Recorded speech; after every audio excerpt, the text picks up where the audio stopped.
tanggapin lahat ng salita na masasakit. Huwag lang akong tawaging madamot. May mga tao pa na magsasabi na porket nasa abroad, mataas na ang tingin sa sarili, mayabang. Napapagod din po ako, sa totoo lang. Ang hirap dalhin mag-isa.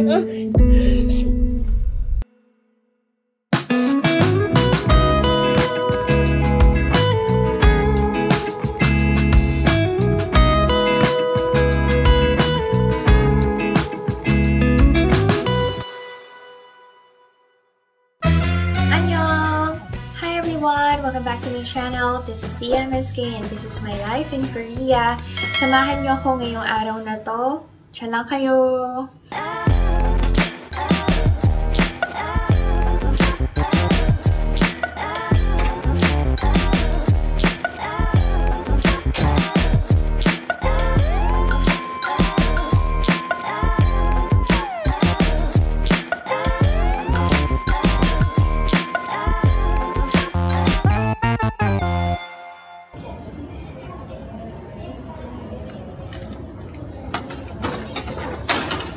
Nandito ako sa E-Mart ngayon. Mag-grocery tayo to netizens. Sama na kayo, ha? Thank you!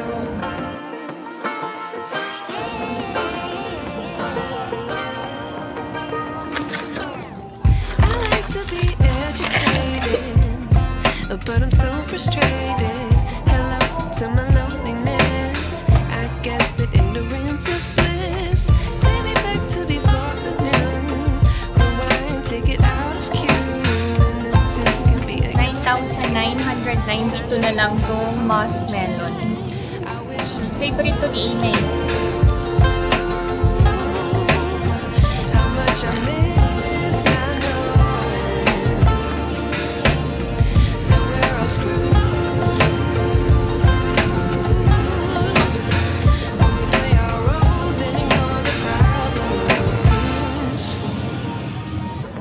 Oy, naka-sale ang Innisfree. 1+1 ang sunscreen.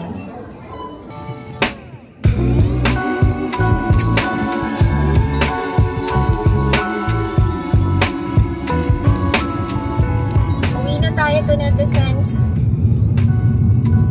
Dalawang shopping bags ang bibit-bitin ko. Ang hirap talaga kapag mag-isang nag-grocery tapos marami kang binili. Mag-isa ka ding magbibit-bit paakyat ng bahay.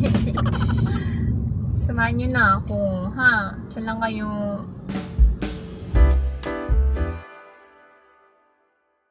I'm already home to netizen. Share ko sa inyo ang aking grocery haul from E-Mart. First is this bread na favorite ni Ina and Ijun. 7,980. Sanitary pads from No Brand. Ito lang talaga yung nahiyang sa akin. Maple corn snack. Ujing tangkong. Alam niyo yung lasa nito, parang nagaraya sa atin. Pero, mas malaki lang to compared sa nagaraya. Madalas nyo itong makita sa K-drama na ginagawang pulutan kapag umiinom sa convenience store. Bumili din ako ng milk. Yung Del Monte mango juice 1+1. Ito lang kasi yung juice na iniinom ni Ijun. Bumili din ako ng cider. Gagamitin ko sa pagluluto. Magmamarinate ako ng pork belly later. Okay, tofu. Pang tofu sisig. Cheese butter sandwich from No Brand. Alam nyo, masarap to. May kasing lasa to sa Pilipinas eh. Kaya, pag kumakain ako nito, feeling ko nasa Pilipinas ako. Seryoso. Bumili din ako ng condensed milk. Panggawa ng dessert. Okay. Socks from New Balance. For Ina and for Ijun. Muskmelon. Na favorite namin ni Ina. Chicken nuggets. Banana. Fish cake. Ito yung ready to cook na fish cake. Meron na siyang seasoning, papakuluan na lang. Yung pizza, pag bumili ka ng dalawa, 50% off. Bumili ako ng Oreo cereal for Adrian and Ina. Tapos, meron din akong sarili kong cereal. Tuna, panggawa ng sandwich and panglagay sa kimchi stew. Spam, sausage, chicken. Magluluto ako today ng tinolang manok kasi medyo masama yung pakiramdam ko. Gusto kong humigop ng sabaw na maraming ginger. Tapos bumili ako ng pork, yung iba-iba ng parts and cut. Itong choco pie na ini-snack ni Alex, Ina, and Ejun. Yan. Sobrang mahal na ng bilihin to netizens. Grabe. Ang total is 243,221. Tapos meron din akong binili sa Innisfree. Okay, naka-sale yung Vitamin C Tone Up Sunscreen, 50%. So, dalawa yung binili ko. Tapos, meron din tong Green Tea Seed Hyaluronic Cream. Tapos, ito yung nadagdag sa skincare ko. Itong Retinol Cica Barrier Defense Cream. Maganda daw sa skin yung retinol, lalo na pag nagkakaedad-edad. Nakakatuwa kasi every time na bumibili ako sa Innisfree, meron freebies. So, yan. So, magkano tong Innisfree haul ko? Mahal din actually. 73,800. Uy, 4 lang to. Prepare ko lang yung ibang ingredients ng tinola. Mabilis lang ito lutuin. Wow. Ano ulam nyo? Tayo na mantika. Bawang. Pwede na nating ilagay ang chicken. Okay, pwede na natin lagyan ng tubig. Takpan at pakuluin para lumambot ang manok. Papasok na ulit si Ina. Sa academy naman this time. You say hi, baby. Hello. Bye. Hello. Bye.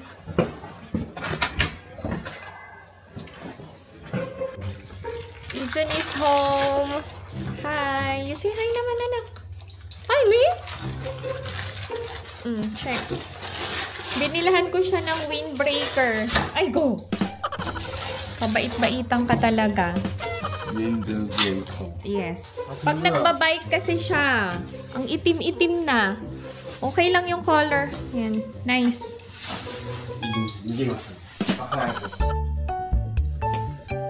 Prepare ko na ang pork.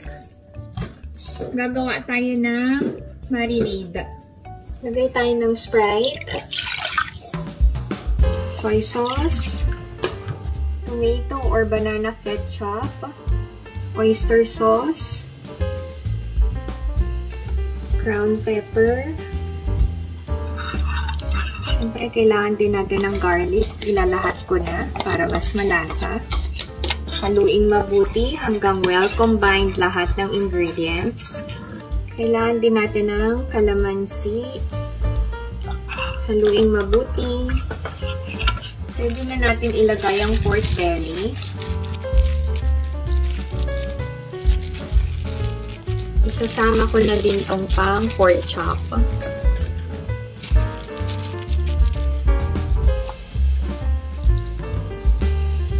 Okay.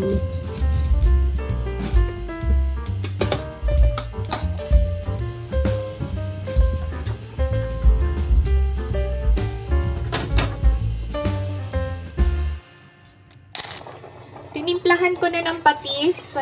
Lagay na natin ang sayote. Since wala akong fresh na dahon ng sili, yung dried ang gagamitin ko. Pakuluin ulit natin. Luto na ang tinola. Magpa-fry din ako ng isda. Lagyan ko lang ng salt and ground pepper para malasa.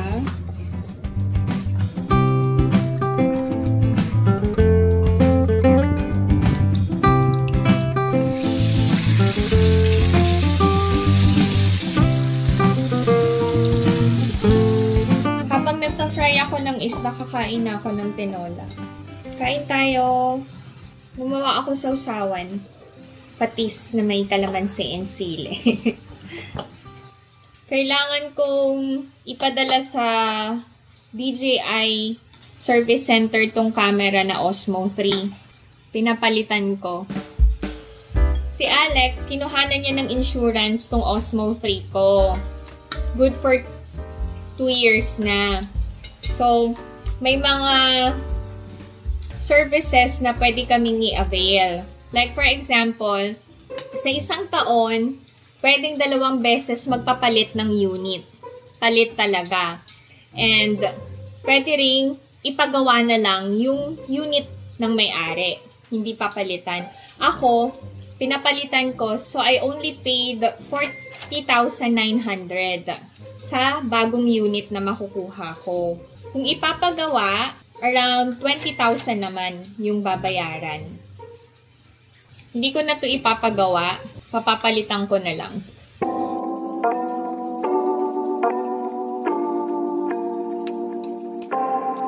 Ang totoo to, netizen, sobrang down ko today.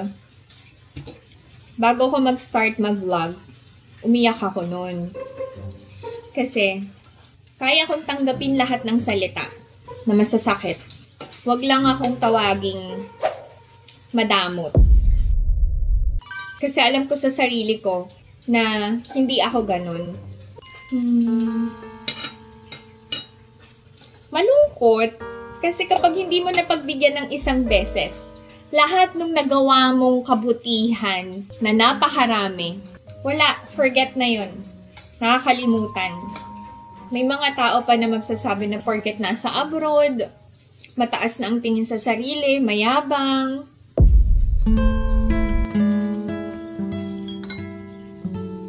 Ang buhay sa abroad, hindi din madali.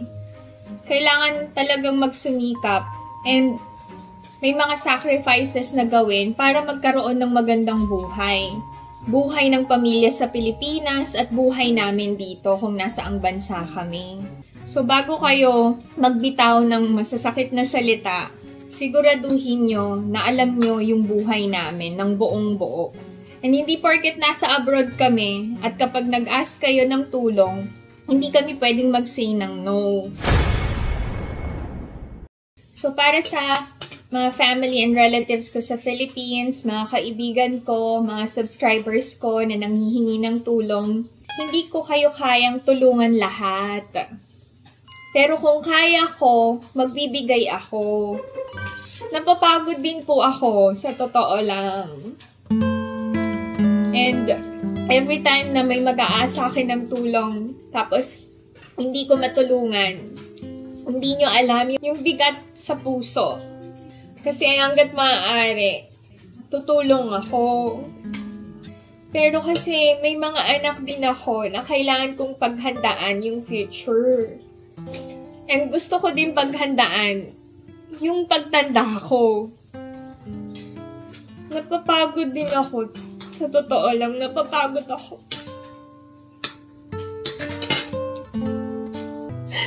Napapagod din po ako. Napapagod din ako. Hindi porket nasa abroad ako. Madaming kaming pera. Kaya ako nagluto ng tinola. Alam niyo ba yun? Kasi pagod ako. Walang connection, no? Pero kasi yung nagiging comfort ko na lang is yung pagkain ng Filipino food. Kasi I have no one here. Yung close relatives or family members, except for Alex, Ina, and Ijun. And to tell you honestly, there are things that I cannot and I don't wanna tell my husband, lalo na kung ikakasira ng pamilya ko, ng kaibigan ko. Especially Pinoy. Kasi ayoko na maging negative yung tingin ng asawa ko. And ang hirap-hirap dalhin mag-isa. Lalo na mag-isa ako dito sa Korea. Tapos magbibitaw kayo ng salitang madamot ako, mayabang ako. Akala mo kung sino ako. Wala kayong idea kung ano yung naging buhay ko for the last 15 years. Ayoko mamiyak, pero alam niyo yun, netizens, ang hirap-hirap dalhin mag-isa.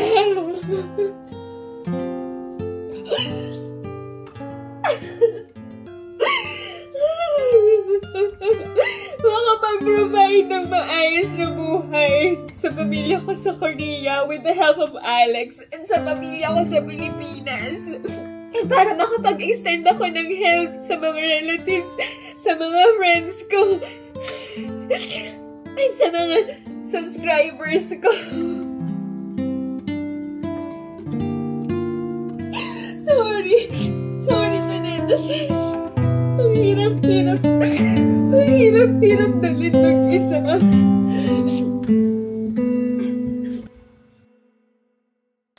Anyway, check natin yung isda.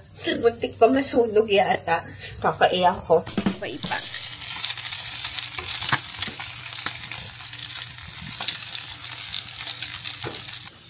Si Alex, binilhan ako ng ice cream kagabi kasi tahimik lang ako. Hindi ko naman nakain. Wala ako gana kagabi. Kain tayo to netizens. Pasensya na kayo, umiyak na naman ako. Kain tayo.